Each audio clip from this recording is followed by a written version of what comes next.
Today, we're going to discuss every single product that the internet believes is responsible for the rise in hormone-related issues in women worldwide. I'm talking about non-stick pans, about plastic boxes, cosmetics, tap water, even some might suggest seed oils, etc. Some of the products on the list might not be the grave danger to your health that you believe them to be, and you do not need to stress about every single thing that people point a finger at online. All the scientific resources that I'm using are going to be listed down in the description box below if you want to check out something for yourself. First, I'm going to give you a brief description of what are these chemicals that we're going to talk about today.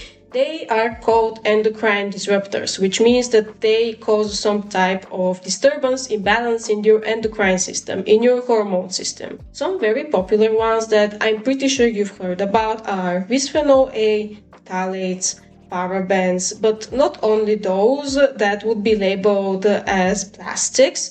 Here in this group, you could also put heavy metals such as arsenic or cadmium, which are present as environmental contaminants or industrial contaminants in some of our food and to a smaller extent in our water as well. There are different ways in which you could be exposed to these chemicals. The first and most obvious one would be through food. The second one would be called dermal exposure. This, for example, would be when you are using some type of lotion or some type of conditioner, shampoo, which contains some of the plasticizers. Another way to be exposed is through the air, if the air is polluted, through inhalation. And combining all of these different types of exposure to such chemicals together is what adds up to the total amounts of endocrine disruptors that you ingest on a daily basis.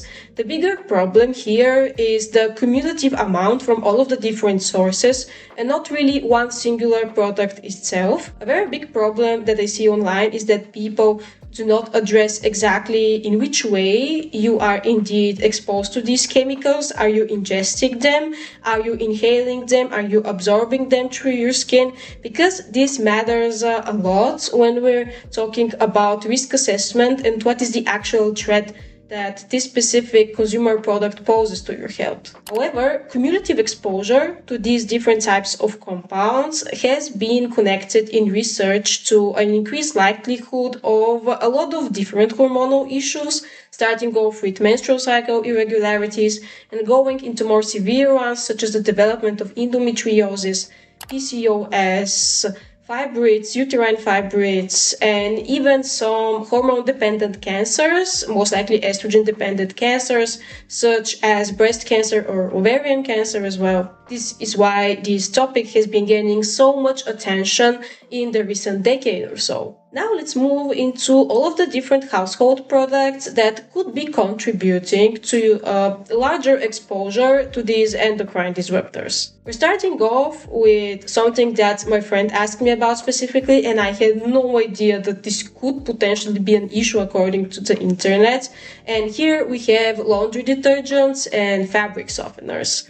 Laundry detergents and fabric softeners could contain phthalates, bisphenol A, those plasticizers, and the idea here is not that it's a big conspiracy that wants to make you infertile and decrease the world population. The idea here is to make the product more stable and extend its shelf life. Research has also shown that in a lot of brands of these products, there are indeed some amounts of these plasticizers present. Even if you go to the store and you look at laundry detergents or fabric softeners that are for baby clothing specifically, you would see that a lot of them have the label microplastic free formula labeled on them, and these ones would be free of bisphenol A, phthalates, and this entire group of chemicals. Laundry detergents and fabric softeners, you use them to wash your clothes, right? You don't smear them on your skin and you also don't ingest them. Some residue could indeed be present on your clothes after you have washed them with these ones. In theory, this residue could partially be absorbed through your skin when you're wearing these clothes, but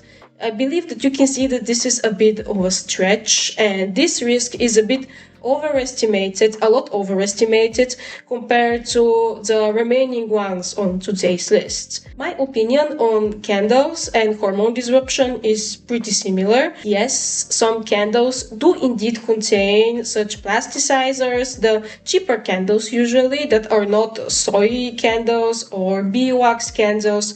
The other ones, the scented candles, would normally contain either parabens or phthalates, and when you light them, you could technically, through the air, be absorbing some of these chemicals. You do not have a candle lit on at all times of the day, I suppose. I mean, you might, but I personally wouldn't, since I have a little bit of a fear that something is going to start burning if I have this on for way too long. I did light my hair on fire once at New Year's Eve, and I believe since then I just don't light candles that often anymore. I'm saying this only for you to not freak out when you go over to a friend's house and they light a scented candle that is not made of soy wax or beeswax or anything.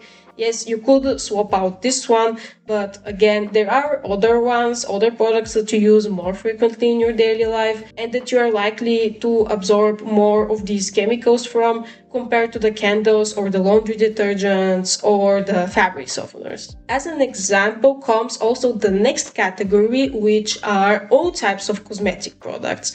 Here we have sunscreen, we have shampoo, conditioner, shower gel, all types of lotions, etc. All of those, again, for the purpose of stabilizing the formula so that it retains its properties over time, they might contain some parabens or phthalates. How can you know if there are parabens or phthalates in these products?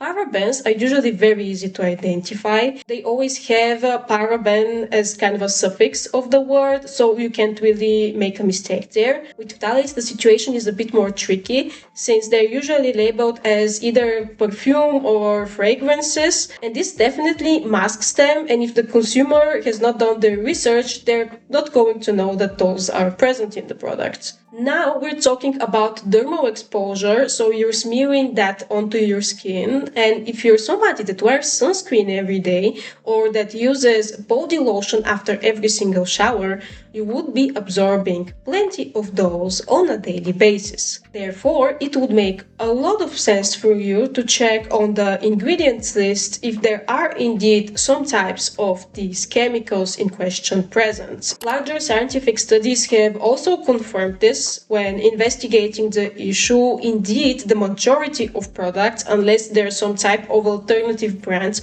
contain at least one of those types of chemicals. Of course, most of them, unless they are some kind of a shady brand, would not be containing excessively high concentrations so that they alone can contribute to the development of a hormonal issue. But you need to keep in mind that you do not absorb those chemicals just with these specific creams or lotions.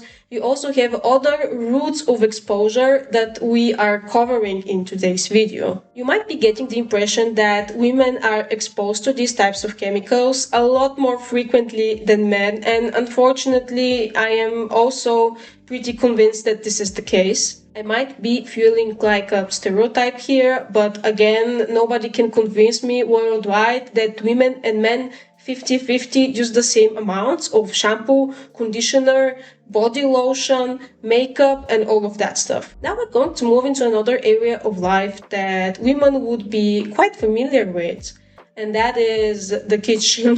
From the kitchen utensils, there is a lot to cover here, starting off with what you're cooking with. You've probably heard that non-stick pans have this type of Teflon coating. This is kind of the common name for it. It's not actually Teflon, like the long name is PFAS. Those are the compounds that are being put in the Teflon coating, and these are also the problematic ones that if the coating is to become damaged, those can leach into your food. These PFAS, these chemicals, are not with the similar structure as estrogen. They're not going to stimulate your estrogen receptors like other chemicals do, but they have been linked in scientific studies to premature menopause, so a depletion of the ovarian reserve. And it is suspected to be because of their ability to impair oocyte development. Oocyte development, by the way, is the development just of your eggs. Oocytes are basically the eggs before they're being released from your ovaries, before they've become mature and ready to be fertilized. This would be very important for women who are looking to conceive and who want to have children, but not only. A premature onset of menopause would mean an earlier decline in estrogen than normal, which would definitely contribute to an earlier onset of bone density decline, an earlier decrease in skin hydration and elasticity, all different types of issues that come with aging. So ensuring that your menopause comes when it should is a question that is important for pretty much every woman. Look, I was also somebody that was using a non-stick pan because of the convenience. And I was telling myself, okay, once it starts getting damaged, then I'm just going to throw it away and swap it out for a good stainless steel one because it would have better durability. And if you're somebody that cooks pretty often, the probability that your non-stick pan becomes damaged pretty quickly is very high, especially if you're somebody that is cooking on excessively high heat. I have found that all of the other things, except for eggs, can be very well and easily managed also with a stainless steel pan, for example. This is what I swapped out the non-stick pan with, and it just takes time and practice, but in the end, you are making a much better choice for your health in the long term. Stainless steel and cast iron pans are also much more durable, and it does not have to be the most expensive one, obviously. There are pretty affordable options that you can find online. I might put a picture here of the one that I got like half a year ago. I am pretty happy with it. Just keep in mind with stainless steel and cast iron that for the first 10 uses or so, it's not a good idea to cook acidic stuff with them. After the first 10 uses, you can make your pasta with tomato sauce in there. The idea here is for the pan to kind of develop this film so that it doesn't leach metals into your food. Another thing that I believe is pretty common knowledge is that you shouldn't be storing your food in plastic storage boxes, but in glass storage boxes. The idea is that those things are heated up, they can leach some of the plastics into your food, and you would be directly ingesting bisphenol A, phthalates, or whatever's in the plastic that your box is made out of. This would not be the case with glass storage boxes. Obviously, you can use them pretty safe in your microwave. It's not the end of the world if you're out of glass storage boxes and you have to put your food in a plastic one, especially if you're not going to microwave it or put the food in it while it's still hot. It's not that easy for plastics to merge into your food. I'm pretty sure you've noticed that the plastic box does not melt together with your food when you put it in there. Now we're going to move into all of the things in nutrition that have been demonized by the internet to contribute to one's hormone imbalance. The first one that I saw on the TikTok that I was sent by my friend, which by the way inspired this video, thank you very much, were seed oils. I don't want to start this conversation again. I am tired of it. I have discussed this multiple times on the channel. I believe seed oils here were put in the reel because of their relationship with inflammation. You can watch my video on inflammation if you're interested, but to sum it up in a few sentences, there is no adequate evidence that seed oil consumption in normal, healthy amounts is going to raise the levels of inflammation in your body, especially if you're swapping out saturated fat or trans fats with seed oils. In that way, you might be even doing something good for cardiovascular health. On the other hand, saturated fats do have some evidence behind them as well on inflammation. It is not exactly clear which saturated fats from which sources could be contributing to the rise of oxidative stress in your body. So this is a very touchy topic for both types of fats, and I don't see why seed oils are still the public enemy here. But then I saw that the woman who made the TikTok was also following the ancestral diet supposedly, and then it all became clear. But yeah, anyways, moving on to all of the other things. A valid point that was made was on alcohol. Alcohol has a lot of negative influences on our health. And it does not only come down to the hormone imbalance, obviously. We're talking about its effects on our gut microbiome. It leads to our gut lining being damaged, and this way, a lot of the toxins that are produced by the bacteria in your gut can also enter our system and raise inflammation. At the same time, alcohol does damage to the liver, to the pancreas, a lot of other organs and systems. In the context of hormones, it raises our levels of cortisol in the short term, if you, for example, had a bit much to drink or a night out, and in the long term, it decreases the levels of androgen, so of testosterone, and also luteinizing hormone, which is a part of the hormones that are important for egg development. It raises the levels of follicle-stimulating hormone, which converts androgens to estrogen. So your estrogen levels also become higher. Higher levels of estrogen than normal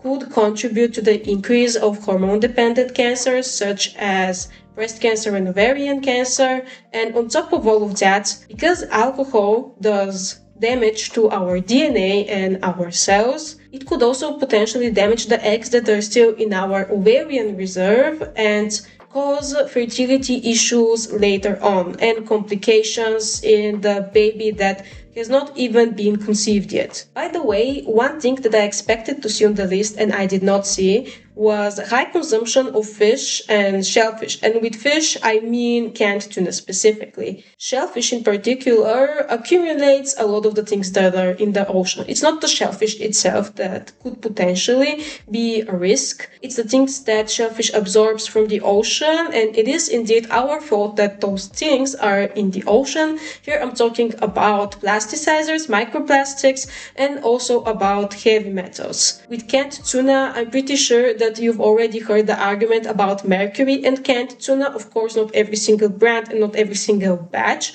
could be contaminated with higher levels of mercury, but it's better to be safe than sorry, and I would not advise anyone to be consuming canned tuna or shellfish every single day. The last few things that I saw on that list online were a bit unexplainable to me, since there was no context provided to anything. I am only able to make assumptions, and here there was Oatly, so the plant milk brand. I figured out after looking into it that it might be because of the presence of seed oils in the milk. I'm generally not a fan of plant milks, to be honest, but for other reasons that have nothing to do with seed oils. There are other downsides to plant milk and generally oat milk that are probably more related to them not being that high in protein, with the exception for soy and pea milk maybe, and them not having the same nutritional value in terms of micronutrients unless they were fortified.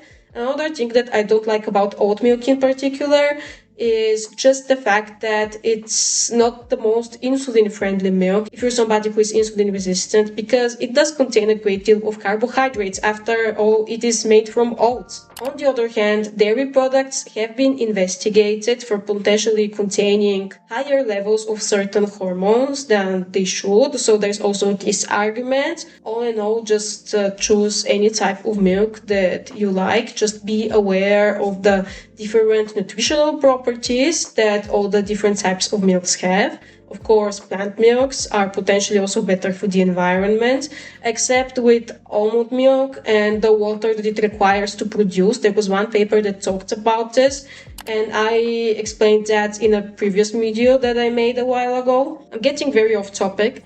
The last things that were on that list were Diet Coke and all kinds of protein snacks like protein bars and protein puddings and all of that.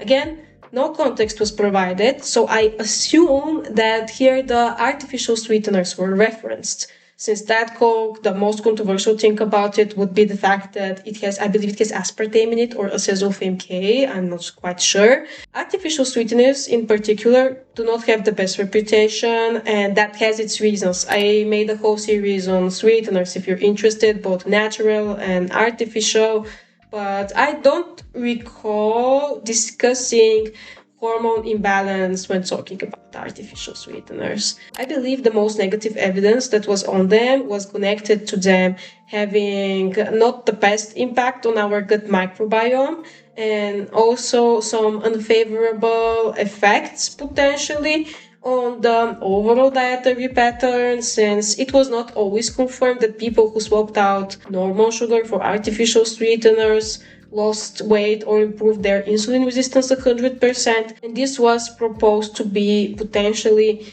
because of an increased consumption of sweet things overall when you swap out the sugar for artificial sweeteners. But again, this doesn't have that much to do with reproductive hormones or nothing at all. Maybe if your gut health is not in the most perfect state and you're suffering from gut dysbiosis, and this would also potentially increase one's inflammation, this through some indirect pathway could cause some reproductive health issues, but I don't see in which other way could this contribute to your hormone imbalance. I mean, reproductive hormone imbalance, obviously. Last but not least, tap water. This is a very relevant issue if you live somewhere in Europe. I don't know if you guys in the US drink your tap water, to be honest, or if all of you use some types of filters.